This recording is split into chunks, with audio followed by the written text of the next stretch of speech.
Hello. Traveling around the country and taking trombone lessons with so many great teachers has offered me the opportunity to make an observation. Great teachers need three things. One, a knowledge of pedagogy. Two, the ability to play well. And three, they need to believe that what they do is important. Bradley Palmer is someone who has all of these traits in his teaching.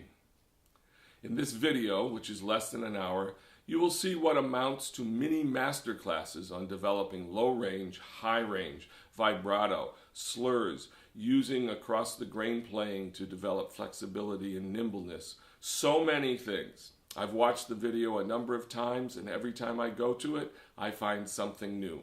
I hope that you will be able to find something out of this lesson that I took with Brad Palmer. Well, Brad, thank you so much for being willing to be part of this project. It's really wonderful to get to be here again and to get to study with you for even a short period of time and hang out and stuff. What would you do if I was this was a first lesson? I just arrived. You don't know who I am. And, Well, I would do the same thing that I do starting every lesson with the people that I do know who they are. All my students, grad students, undergrads, doesn't matter. The first thing we do is play a duet. So let's play a duet. And then I'll kind of explain to you a little bit more about why I do that. I wouldn't normally do that with my students necessarily, but just so you can kind of get an idea. But so these are some cello duets. And you can just go ahead and pick one out of that book that looks fun to you. all right. Happy dancing on Allemande. All right. Want to take the top or the bottom? Let's struggle through the top. All right.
Makes you play down in the low range, and you picked kind of a busy one, that's for sure. A lot of notes all over the place. But so the logic behind starting with the duet, there's a lot of reasons to do that. One, I like to put us sort of on the same page, and we're in this together at the beginning of a lesson, you know.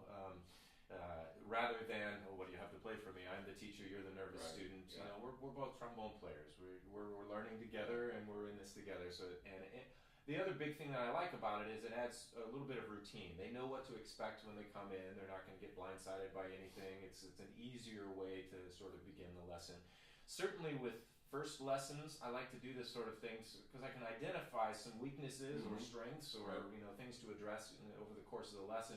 Usually really, really quickly, whether it's intonation or low range or articulation, whatever the differences are between our playing.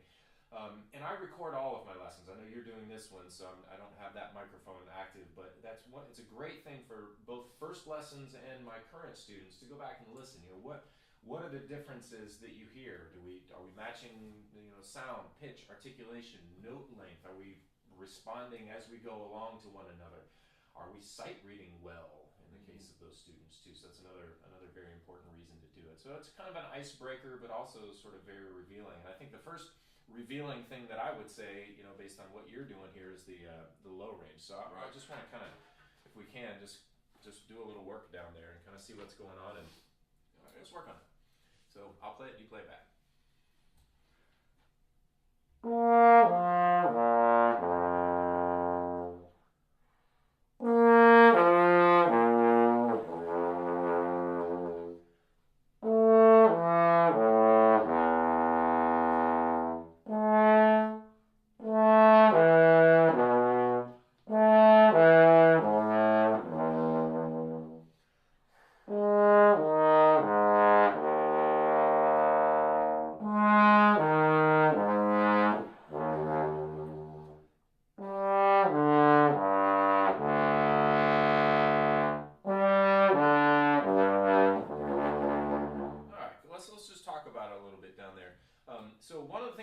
going for when we do that is the smoothest connection possible between notes. I want to encourage you to do this in front of the mirror also. You'll see some just little sort of bumps as you're going down.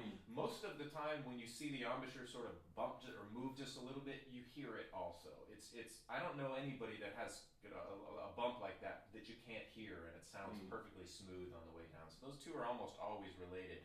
So just to kind of, and it's right here for you. It's not so much the corners, but just sort of right under the rim of the mouthpiece that's sort of moving a little bit. Okay. So check that out in the mirror. So if I were to say, that was a really good slur down to, let's say, the low D, what would be good about it? What are you, what? The tone is consistent. Okay. The dynamic is consistent through it. Good. It would be in tune. And that would be it. Good. Yeah. And I would add also in time. A lot of people kind of forget about that, and just, because we don't want it to just move whenever it's ready to move to the lower note. We want to be absolutely in control of that. You did that very well.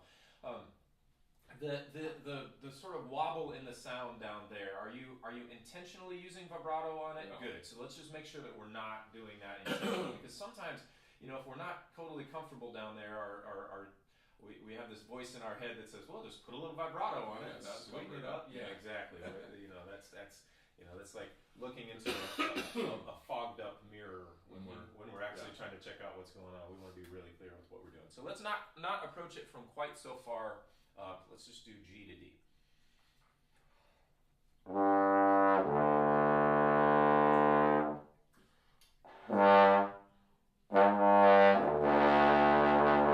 Okay, good. And describe the air that you use down on that low D in terms of any descriptors that you want. What should it be? What kind of air? Should it be? Should be warm and wide and slow. And slow. Yeah. Good. I totally agree with all of those things.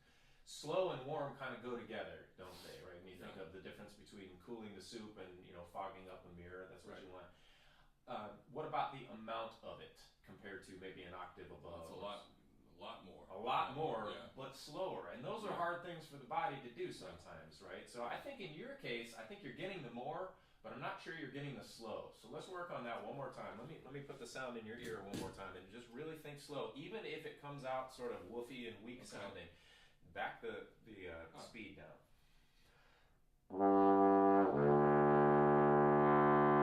Really hold it when you get down there. One more time. One other thing, what happens with the jaw as you go down there?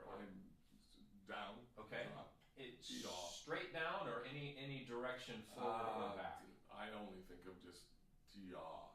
Straight down. Cool. So you might experiment with down and forward just slightly. So these are my upper teeth, these are my lower teeth. As I'm playing in the upper range, it's more like this sort of situation. And as I go down, it doesn't go straight down, but it does this sort of thing. So if you watch me, this is you and I talked a little bit last night as we were hanging out about the pivot and sort of shifting a little bit. And again, everyone is different, and this doesn't necessarily mean it's going to work for you, but for a lot of people, including myself, there is a slight pivot. So what I want you to watch is what I'm going to do is, I don't want the camera to be able to see this too, so I'm just going to move the stand out of the way, and why don't you stand over here and go out of the way. So what I'm going to do is I'm going to slur from high to low, and what I want you to watch is the angle of the instrument this direction. all right. Change.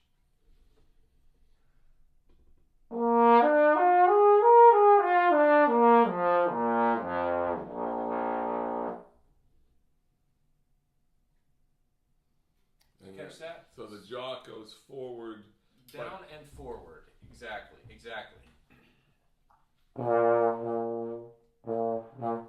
So if the jaw comes forward and the teeth are more aligned, then the mouthpiece necessarily has to adjust on that, which means the angle of the lead pipe changes, etc. Yeah. There you go.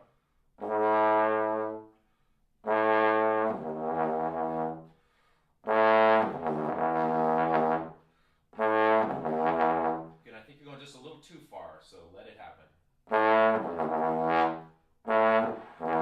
There you go. Try one. Yeah, that every once in a while while it works. Even other days than Try today. one really loud, like just offending your neighbors loud. And do A to E again, just really loud. There you go. So that's louder than you want to play, but that's a great center on that sound. Now, at the same time, slow the air down. Yeah, exactly. Lots more of it, but slower. That's the hard thing about it.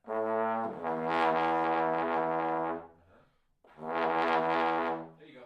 And the other thing I want to ask you is about your teeth and the lips. How far apart do you feel like they are when you go down to that low D? That's a good sound. Wider than my pinky. Good. And what about the lips? Do you feel like your lips are together? Do they touch? Do you feel like that, or? Not really. That seemed wider than what you were doing before, but yeah. No, they don't feel like they're touching. Good, and they shouldn't really down there, I think, because I think and sometimes students have opposite problems down there. Sometimes they put sort of too much meat in the mouthpiece, and then we need to sort of pull things out just a little bit. And sometimes it's just too wide. What you just did the last time, I think, was too wide, just too far apart, and they weren't really sort of communicating with one another. One thing that I want to just encourage you down there is to expect yourself to sound great. In other words, we know that that's not a normal part of our range. We don't, in a typical day, what percentage of the time do you play low D and below? I mean, it's a tiny little percentage of the time. So we think of that as, that's the bass trombone player's job, or the tuba player playing that range. But it really is an important part of our range. And you've probably heard over the years that the best way to develop your upper range is develop your lower range. And those two really do go hand in hand. So expect yourself to sound great down there, I think, is very, very important. But also think back to what I said a second ago. What percentage of time do you play down there? Well, if you want your low range to sound great and you're only playing down there 3 to 5% of the time, that's not a percentage that works to your advantage. So really make sure that you're carving out a good chunk of time in your day. Nobody likes practicing what we are not good at, what we're not comfortable with, what we don't sound good at. But at the same time, we need to do that. And here's how I want you to do it. Start with what you do well. That's critical.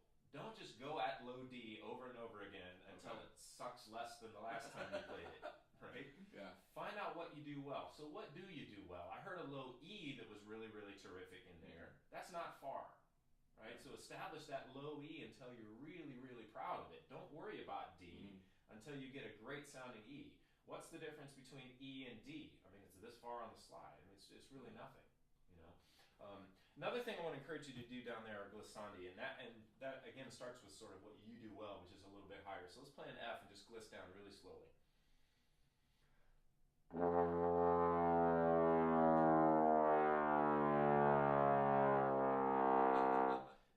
Try to stay right in the center.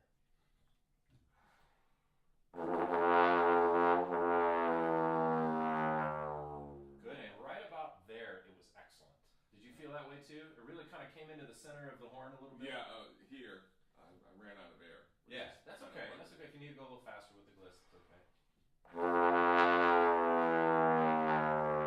Yeah, again, right around E and E flat, it sounds really, really terrific. So now start on E and establish the tone just a little quicker and start that gliss.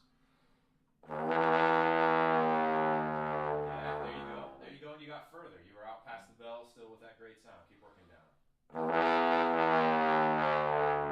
you go. There you go. Try to keep it full at the bottom. There you go. Cool. And just careful about getting softer as you go. You want to keep the sound full. I know you run out of air, and that's just going to happen down there too. But that's better already, I think. And again, it starts with what you do well. You don't if you're making a bad sound on the F, don't just gliss down and continue the bad sound, right? And you weren't. You're sounding good, and the upper notes that are on there. So that's your model that you want to continue on down the slide. Okay. And then to approach it, glissing, slurring, eventually articulating. But I don't think working on starting notes down there, if you don't have a good centered sound, what's the point of working on starting it? So let's get the center of the note the way you want it, and then we'll worry about putting a beginning on it. And the tongue position changes a little bit down there, right? When most of the time we're getting a little closer to the teeth. As we get really low, a lot of players play right between the teeth, if not, tongue hitting the upper lip, which is something we never want to say in lessons. Never Can't admit to that. Right, never tongue between your teeth, or certainly between your lips. But ask any tuba player what's going on in the pedal range, and they'll tell you, a different story. So that's something to continue to work on down there. I want to do one other thing with you. Pull your slide off, the outer slide off, and on most horns, that around a D is where there's kind of a ceiling there. Yeah, you can't really buzz much higher than that. It kind of gets a little strange there. But let's buzz down from D. Try to get an octave. Let me do it first.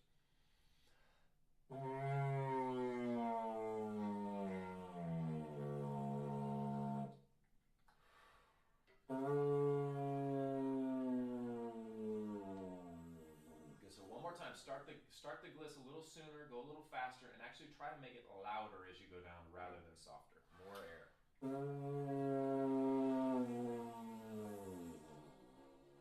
Yeah, that's something to continue to work on too. You can put your slide back on there. Have you done that before? No. It feels good, doesn't it? Yeah. That's one of the things I do when I'm warming down. You kind of get that tingle, and you can feel the blood really working in there. But any idea why I would have you buzz on the tube rather than just a mouthpiece, for example? There's more resistance. Exactly. And more resonance. Exactly. And Charlie Vernon would tell you, don't buzz on any sort of tube or lead pipe, just buzz the mouthpiece. In fact, you should be able to buzz a low D and a pedal B flat on a cutaway mouthpiece, but most mortals can't do that sort of thing. Yeah. But yeah, it adds a little bit of resistance, but in my opinion, that simulates what's on the horn a lot better than the amount of resistance that's added by 1 inch of tube, right? Yeah. So I think it's actually more realistic in a lot of ways to play with that. And to be perfectly honest, maybe that's just because I can't buzz a pedal B flat on my mouthpiece without that, and I'm finding excuses and saying that's great. Cool. So what did you bring to play? What did you have? Let me ask you this: why do we use the Rochut book? Many reasons, probably, right? But why is that in virtually every trombone studio on the planet? Because trombone playing is as close to singing as possible, and Rochuts were vocalises. That was the reason that I've had drilled into me since I was in high school. So absolutely, I think that's probably it. Absolutely. The hardest thing to do on the trombone is legato. Okay. And so they're legato exercises. Okay. And we'll come back to that in just a second. They're sort of trombone specific in that the editor was a trombonist and things like that, so they're appropriate in that way. I think first and foremost, it's good music. They're good tunes. They're good melodies. They're melodious etudes, as Rochut called them, right? So they're good tunes. So we want to use this as a vehicle to improve our line and our phrasing and our musicianship. Now, the legato thing is very, very important, but is secondary to that. Right? And it's very important that if you approach that book as this is my legato time, I'm working on playing legato, that's of course part of it, but I think we're missing something far more important. This is where we learn to phrase and make lines and you make music, express on the instrument. So that aside, let's work on the legato side of things with it. I've had an idea that I have never done and probably will never do, but I want you to think about this. What if, let's say a first semester freshman, you didn't let them play any Rochut or Conconi or any of these lyrical etudes, but instead you worked on the components of good legato playing? You understand what I mean? So what are they? What are those? What do we have to do well to play legato? Steady airstream. Steady airstream. Efficient slide technique or Good. quick slide Absolutely. technique. I don't know if we'll get into that argument. Yes. Articulation. Good. So just the gentle legato tone. A D tongue. Yes, absolutely. What else? Let's see. Legato. You're missing one of the most important ones. Air. Yeah. I'll give you a hint. Lip. The embouchure? The slurs, The slurs, right? When you think about great legato playing, and there's, as you know, two schools of thought. Some people will say tongue everything when you're playing legato. I think probably more people would say use natural slurs where you can. So I would argue that lip slurs and natural slurs are an essential component in playing legato. Very, very important component of playing legato. And we know that they help us in so many other ways also, just in developing, our range, for example, and the quality of sound we're playing with and the way we're moving the air and all of that sort of stuff. So they're great for a lot of reasons. So what if you, as a first semester freshman, all you did was work on exercises, for example, the lip slurs, the lip slur melodies, against the grain slurring, legato tonguing on one note or just sort of chromatically moving notes, things like that, scales, etc., but didn't play out of that book at all. I wonder if that person would have better legato technique than the person that was playing out of the Rochu book. It's kind of interesting to think about, you know, if you just really focused on the components of legato technique rather than putting them all together. And see, that's what I think we do with the Rochu book is it's how great are your lip slurs? How great is your air moving? How great are these against the grain slurs? How great is your legato tonguing? The Rochu book or Bordoni, this is where we put it all together. And I think far too many people approach this book as this is where we break it down and work on our legato. You know what I mean? So I think it's just really important to, when you're warming up and then again later in the day, to work on the components of a great legato sound. So let's do that a little bit right now. Again, I'll play it and you play it back.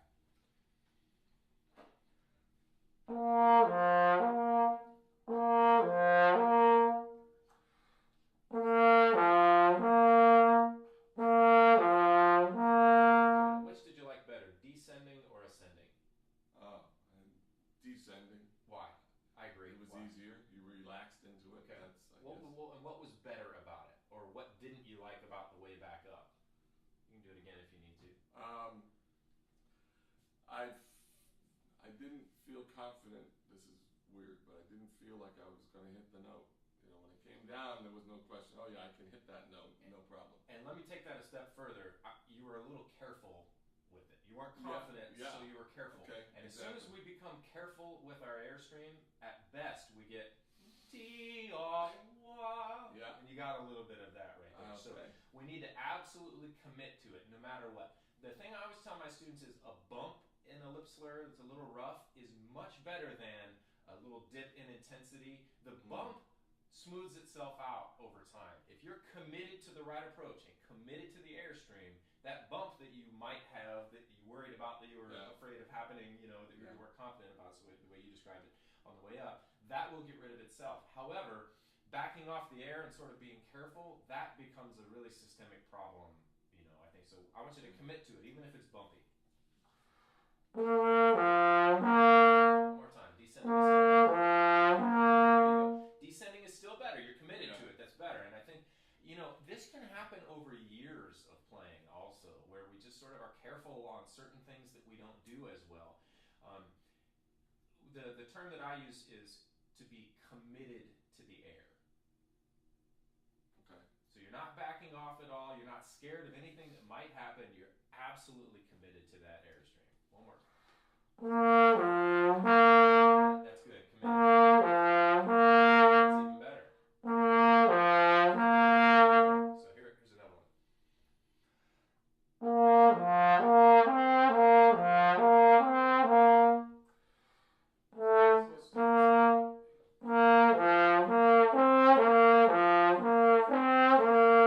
Just a little quicker slide from B flat to C.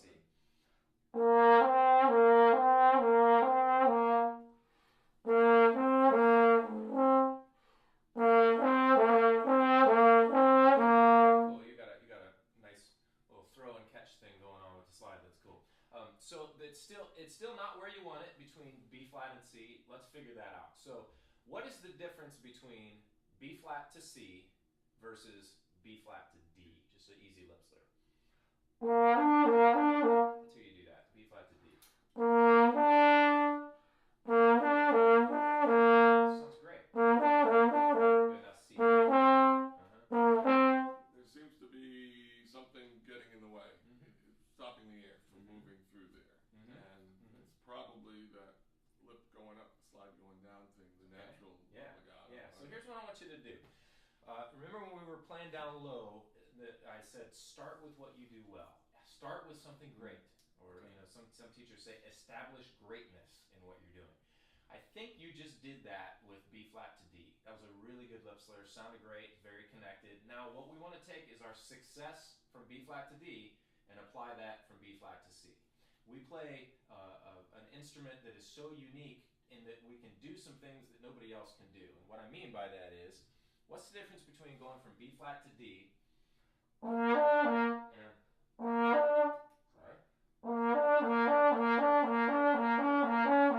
it's hard on your ears, Yeah. right? Yeah. But really, what's the difference between a B flat to D slur and a B flat to D that's 10 cents low? There's no difference. You don't feel that difference. Right. What about 20 cents low? 30 cents, 40, 50, 60, 70, 80, 90, 100. Now we're B flat to D flat. 110, 120, 200. Now we're B flat to C, right? So we're sort of tricking ourselves into thinking B flat to C is B flat to D. Now, at some point, you're going to have to adjust this. No, see, what I want you to do is keep everything similar to B flat to D. Keep that sound and that connection. Don't worry about this. Yeah, let that connection happen. Good.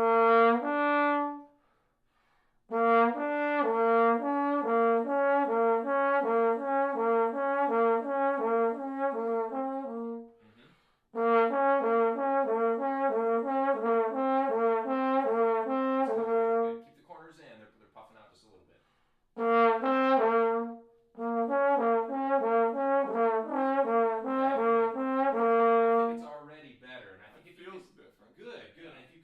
What you want it to do is to feel like B flat to D. You want it to sound like B flat to D. You're successful in both of those. It's comfortable, it's natural, you're blowing right over those partials as if there wasn't a gap in between the two, you know. Right. So, you know, as you continue to do that, you know, the next step is probably and I like to play B flat to B flat, which is ridiculous. Why would you ever do that? But if you can do that well, then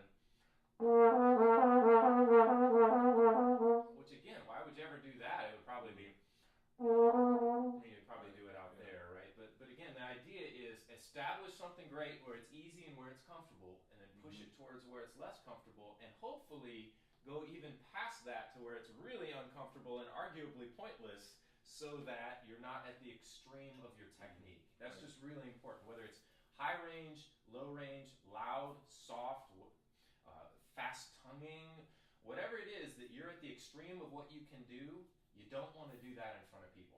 Right? You always want a little more in the tank than you ever have to do out on stage. So that's why I make B flat to B flat a priority, because it's ridiculous. So then I think the next thing to do is to connect lip slurs with natural slurs. So let's do that. And wait, let me make it a little easier.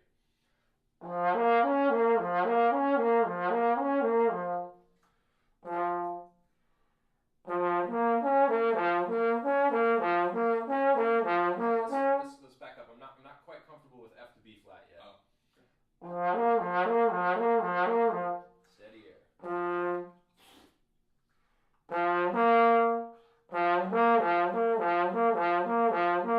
Better. Now at the D flat.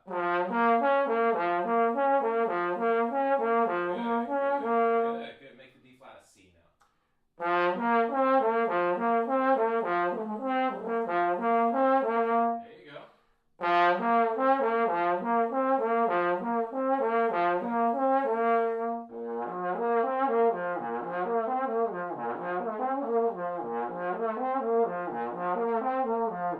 Wasn't a great demo.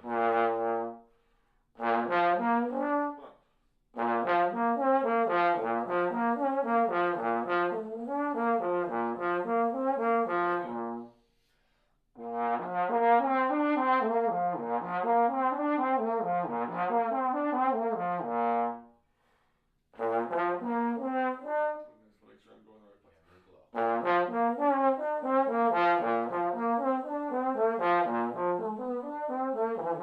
Yeah, those are great. And keep working on just the first position lip slur as well, because that's again, we want to establish a model that we're continuing in towards what we're not doing as well. And I'm not sure your B flat F B flat is quite where you want it either. So make sure that's great. And when I was moving the slide, no articulation. Right. No articulation. Exactly. All slurs. Work our way up a little bit. Just D to E. Very easy.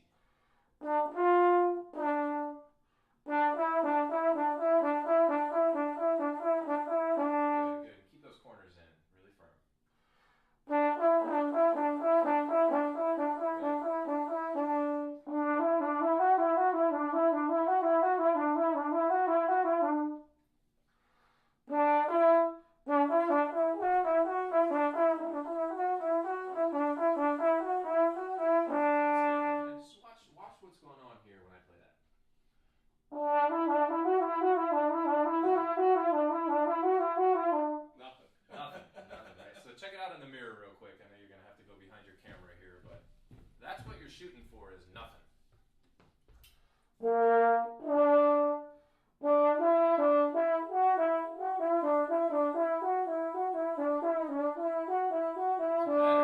Better. Keep thinking about the air. Really blow. Commit to it.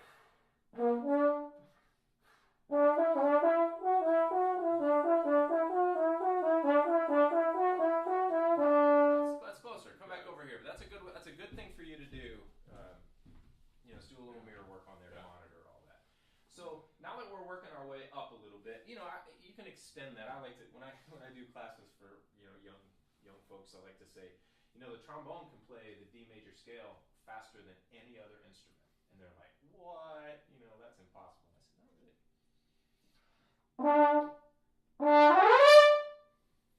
There you go. Which is total bull because there's a couple extra notes, right? But if you do it fast enough, it's great. So I encourage my students to be able to play those super fast against the grain slurs, but also the slow ones. Remember, we started with just B flat to C. That's what's in the Rochu book.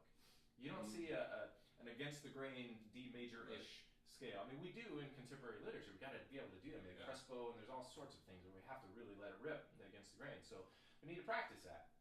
And being nimble, I think, is a good word for it. That's what we're shooting for, is to be relaxed and nimble.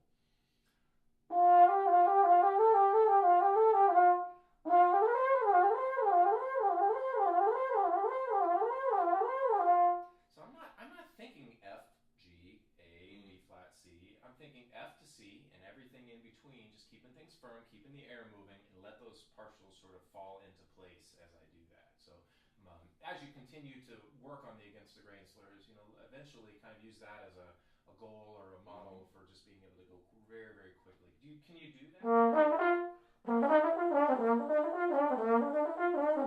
good. And you kind of have this really cool little swing thing going like almost,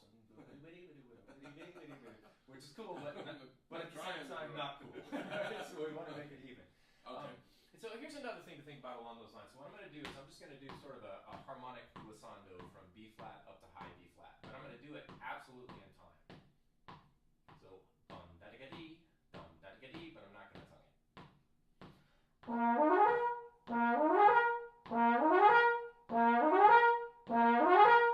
So I'm totally in control of that slur as far as when it's moving. Earlier I said what's good about it, and you said it's in tune, it's connected, and I added it's also in time. So it's not just whenever the note decides it's okay to move up to the next partial. So as you're doing that exercise, think about the rhythm that's involved with it. And as I was playing very quickly from F up to the high C and back, the rhythm was even. You want that all the time. Again, not just whenever your beautiful courtois says it's okay for the note to change to the next one.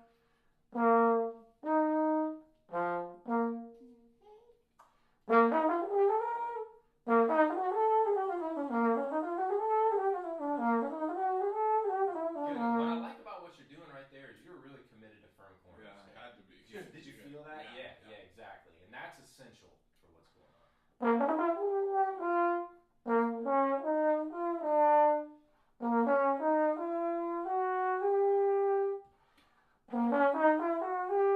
There you go. Get it started well. That's the key.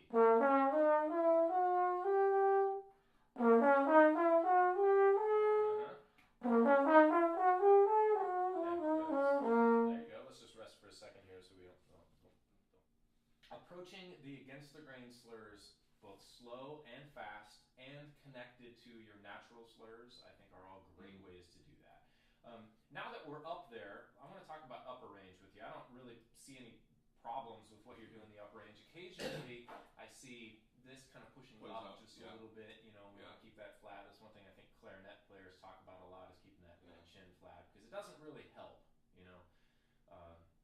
Well, it does help, but we don't want to do it. So, would you agree that the air in the upper range is exactly the opposite of the lower range, in that it is fast versus slow, less of it? Right. Would you agree with that? Less of it? And that's one of those things that students, when you tell them, young students, you tell them that, and they're like, no, my band director always said more air up high, or the same air up high as it is down low. And it's like, well, which can you hold out longer, a high B flat or a pedal B flat? I mean, I can hold a pedal B flat about 7 seconds and the tank's empty. I'll hold a high B flat all day long, right? So that's less air, but it's faster air. That's the big thing. So let me ask you this: what makes the air fast? How do we speed it up? Yeah. Blow harder? I'm Is not that sure. it? Like from here? Um, Doesn't that make more of it? yeah, it does make more of it. And we want less of it. How do we make the air faster? Yeah. Have you thought about that? We make a smaller opening. We do make a smaller opening, but not what you're pointing to. Okay. Here's how I explain all this to students. All right, can you whistle? Good. Do this. Good. What made the pitch go up? The embouchure with the lips. Do it again. All right. Now And the tongue went forward. Yeah, go over to the mirror and see how much the lips are involved in this. You kind of have to tilt your head back a little bit to see it. Do you see the lips really doing anything? No, they're not doing. They're not doing anything, are they? I feel like they are. Yeah, it makes sense that they are, but they're not. So what is it? You said the tongue. It's inside the cavity. And that's really the only thing, isn't it? Kind of interesting. Yeah. So here's how I feel about upper range on the trombone. We need to make the opening smaller the same way with the vowel syllable. And you do that already. If you didn't, it wouldn't work up high. You naturally have more of an E syllable up high. So when the tongue comes up, the opening gets smaller. That's what speeds up the air, right? Mm-hmm. This needs to respond to the amount of and speed of air that's coming through. This should not control those factors. Okay. In other words, the aperture just flaps. That's it. It responds to whatever air is coming through. If the aperture starts to control the air that's coming through, then you get that sort of pinched sound, that muscular sort of sound, and it's not really relaxed and flowing. Mm-hmm. Okay? So a lot of people, and I don't see this necessarily as a problem with you, but I want you thinking about this because you've been doing it right in that your tongue has been coming up, but I think now that you're more acutely aware of its real involvement in speeding up the air up high and the vowel syllable that we're talking about, you can make sure to really get that exactly right in the upper range, and therefore not have to use muscle to compensate for the air not being where it is. Because if the tongue is too low, here's what I want you to do. Play a high F and then a low F. Just go back and forth and just think about where the tongue is.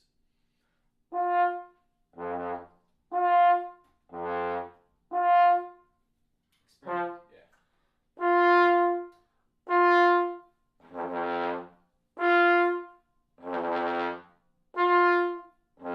Pretty different, aren't they? Yeah. You can really feel it when you're doing 2 octaves, that extreme. Yeah. So there's a correct tongue position for every note on the horn. And I heard Jens Lindemann say that in a trumpet master class one time too. So it's not just for us. This is really all brass. And think about trumpet. I mean, the tongue position, it's so tight. The difference is so tiny compared to what we're doing. I mean, it's the bigger mouthpiece. Everything's wider. So what I want you to do is I want you to play the high F, and then I want you to play the low F, and then go back to the high F, but keep the low F tongue position. And just to warn you, it really can't be done.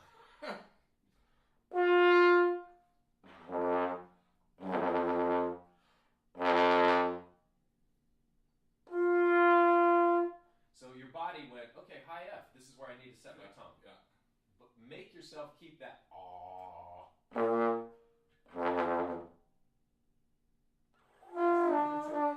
It can't be done. I can do it, and here's what it sounds like. Now I'm going to keep exactly the same tongue position.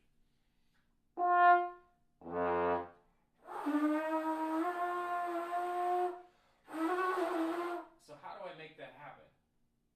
Bear down with the chops. Yeah. So my flaw was that I didn't have the air speed up. My tongue position wasn't high enough. So the only way to speed up the air, the only way to make the opening smaller was to do it here.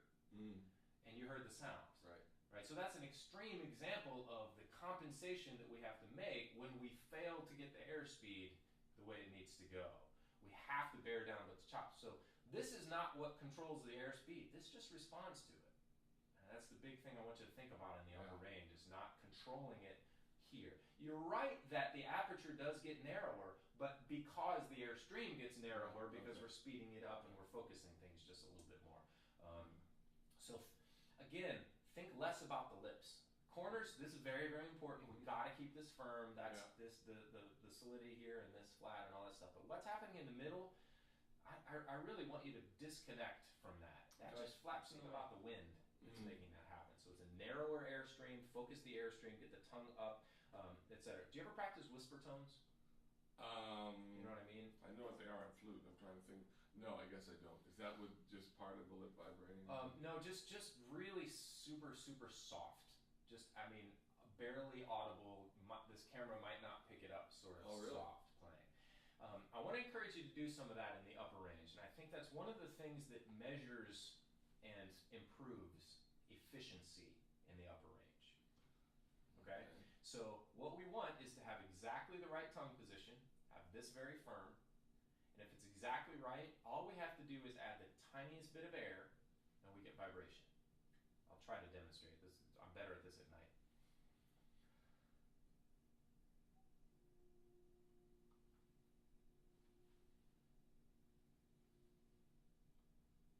It sounds like the horn is sympathetically vibrating. It does. Is this vibrating? Oh yeah, It is? that's what's making it. I'm not singing.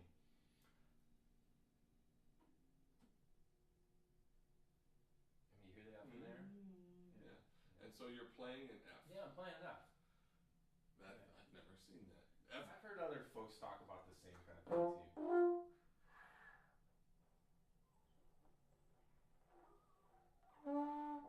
Yeah, you had a D tongue position. Oh, okay. So that was weird. That was. That's an F. Yep, that's it.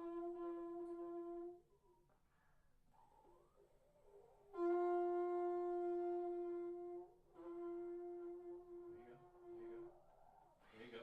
And that's exactly the right tongue position when you barely get any sound. Ideally it's not or on there. It's just You just started. just comes out of nowhere. And it may be easier for you to work the other way, which is to come in at maybe mezzo piano and then diminuendo. A fun thing to do when I'm doing master classes with a bunch of people, like in a big room, it's good test for me to say, raise your hand when you hear the notes stop. Have everybody close their eyes. Mm-hmm. And when I do a diminuendo and the hands in the back go up, but the ones in the front can still hear it, then you know you're doing it well, Right. I guess. So try that.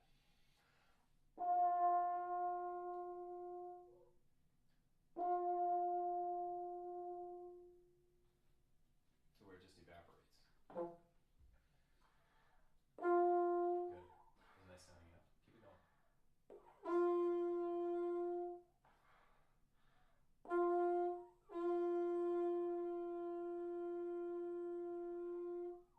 Good. Now, let me ask you a question. Do you feel like you're working hard here? Probably not. No. This is firm. You're kind of working here Yeah. a little bit. You're keeping this firm. But so practice these for a while. You can do them up higher too. The B flat. Getting squeaks. Hear the B flat just barely. Just Right? barely, B yeah. flat, A flat, B flat. I missed it and came Yeah. back to the A flat. That's Wow. because I've got a B flat tongue position, Yeah. right? That plus a little bit of air gets you a B flat, and not much muscle. Do I look like I'm working hard No. up there at all? And when you see.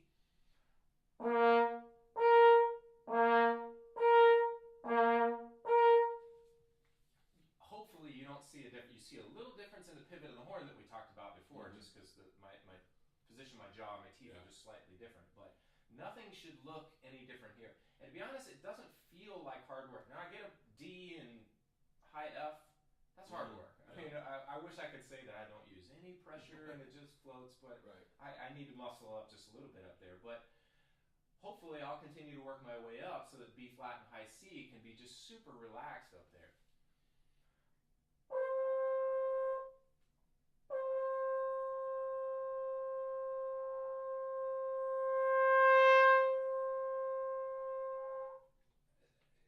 The whisper tone plus a whole lot of air is a big, beautiful note. Minus air goes back to a whisper. So what you got? What else you want to play? Play a little bit of this. Yeah,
good. Let's talk about that much.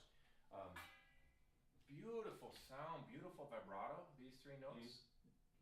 Did you choose not to use it until that point? Because I noticed you were really holding out all these long notes. Yeah, with it no was vibrato. not. It was not a conscious choice not to use it. It was just a conscious choice to use it right there. Okay. Because I like that. I like that too. Yeah. I would have liked it earlier too, Okay. which doesn't mean you have to Yeah, do it, right. but vibrato should always be a conscious choice. We really be careful if it's ever. I asked you down in the low D. Yeah. Be careful if it's ever happening accidentally, or Right. we get sort of British Yeah. brass band euphonium like where it's just on and fast Yeah. as soon as we start the note. But it should be a musical device, and I feel like what you're doing here is if you don't use vibrato to your advantage, your musical advantage, you're limiting your palette of musical options.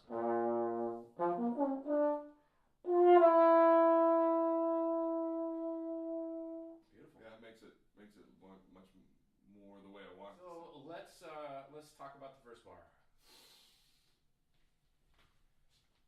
That looks like a four Well, erased and a one in its place. Yeah, it was 4 for the first. I've been doing this about 2 weeks. So for the first couple of days, I went and I said, I think it's a natural slur from 4 to 1, from 3 to 4. I think that's what I think that works better. But I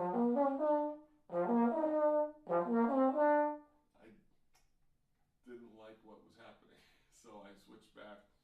I like that better, or it felt better. It sounds better.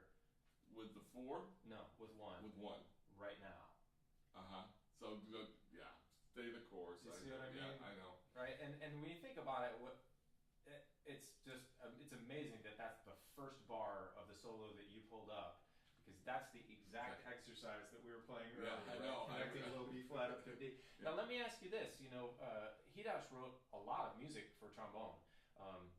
Do you think that he really knew what he was doing from a trombone standpoint? It's possible to know, but I'm guessing that he knew darn well that that was an against the grain slur up to that D, and that's why he wrote the arch on it. What we need to do is to take the music, the challenges that we have in the music, and extract them and build exercises around them, right? That's no different than working on our against the grain slurs so that it helps our rochu. That's exercises designed to help a specific thing that we're struggling with. So what I would suggest you do here is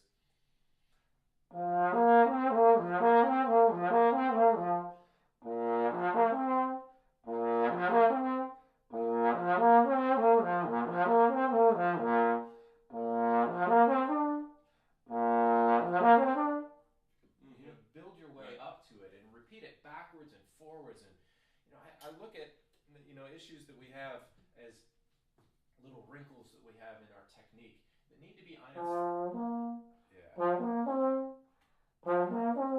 And I still feel like you are thinking about how am I going to get to F, how am I going to get to B flat, how am I going to get to C, and what you want is one gesture, one committed airstream up to there. If it's a little bumpy or the rhythm isn't perfect, the commitment trumps that, I think. So just let it go. But I want to move on to something else here and just talk about your accents just a little bit. One of the things that Colin Williams talks about a lot that I like the way he puts it is immediacy of sound in your playing. What makes immediacy of sound in in your articulation, you're playing notes like this. How do we get immediacy of sound? Air. Air. Yeah. And not what? Tongue. Right. Right. Exactly. And I think for you to concentrate on blowing the tongue out of the way. Have you ever heard that before? That idea of initiating the sound with the air. It's a little tongue heavy for me right now when you hear those accents. So think about the immediacy of sound, right? Air makes the lips vibrate. No different than when we were doing the whisper tones earlier. I think we overdo accents a lot in situations like that. I don't think he wants heavy there. He just wants, clear and. So try it one more time as written there. Pom pom pom pom. I like this arrow. That means blow. Keep the air. Pa pa pa pee. Ask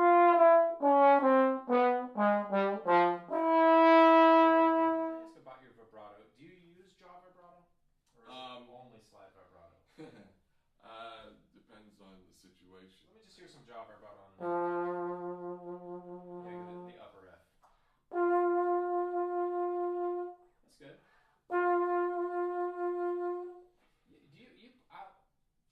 I would guess that your default vibrato is probably slide vibrato. Is that right? You do that more often. I think. Yeah. And I think it sounds good. I don't think there's anything wrong with it, but I think it's important to develop this as well. Let me show you an exercise that I have my students do for vibrato.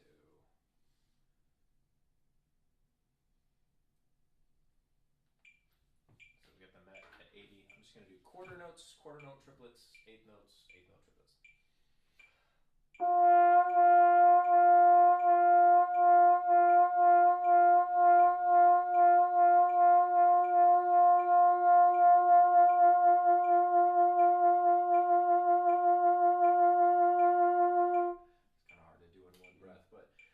And I'm probably doing that a little wider than what I would do in front of people, but sort of exaggerating it. You don't have to do it. Yeah, pick a note and try that. Get out front.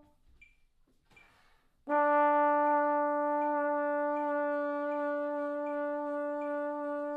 quarter note triplets for so wah wah wah wah wah wah wah wah.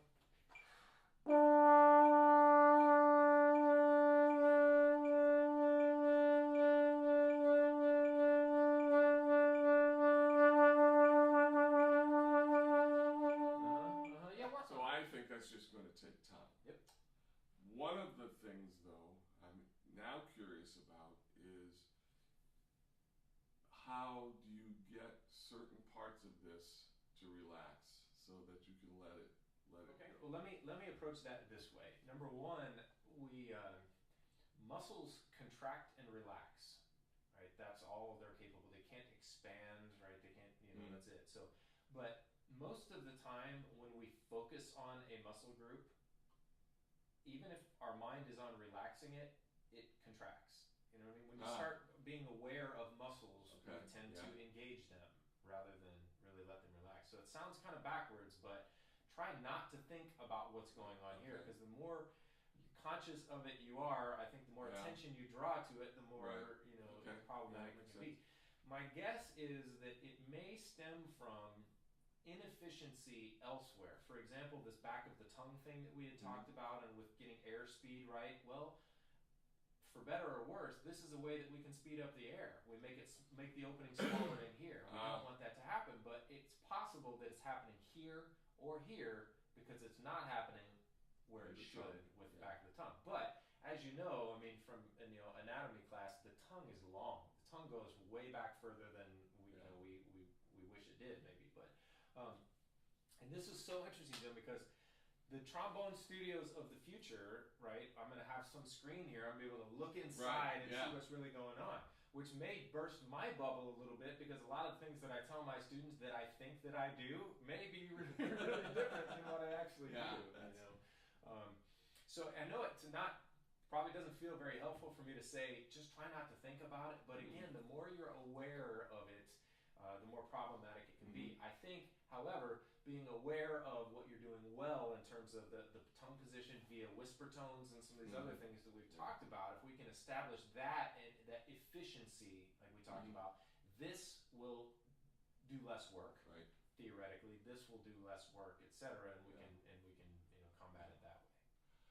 And the last thing, some people have said very interesting responses, but we have this videotape running. Let's imagine that you have every trombone player in the world is going to look at this videotape or hear something. Is there something that you want to share with the trombone world? The trombone world. I mean, just that what we do is really important. It's very important, and trombone playing, but more importantly, making music for, the human spirit. And I think we lose sight of that a lot of times. That we feel like sometimes what we're doing is playing trombone and it's insignificant, but it's important. It's of huge importance to society and to humanity, and to treat it as a gift that we are able to do. Some of us actually get paid to do this, for a living, but it's a gift that we have, and to not take that for granted. And it's important in the practice room to kind of get maybe a little bit caught up in the mechanics and all that from time to time. I mean, and Jacobs would say, watch out for paralysis by analysis and getting too focused on it. But then to take a step back and think about the big picture, sort of why we do this, what's the point? And it's to have fun, I hope, but more importantly, to serve music, to make music, to communicate. It's a form of communication. So I think just to appreciate how important what we do actually is, and how lucky we are to be able to do what we do. I think it's easy to lose sight of those things. So that would be my sort of reminder for the trombone world. Well, thank you so much for giving me this pleasure. wonderful lesson, and I know that the people who get to see this video will benefit from it, and we will, I'm sure, continue these discussions for years to come. But it was wonderful today to be able to spend some time working with you.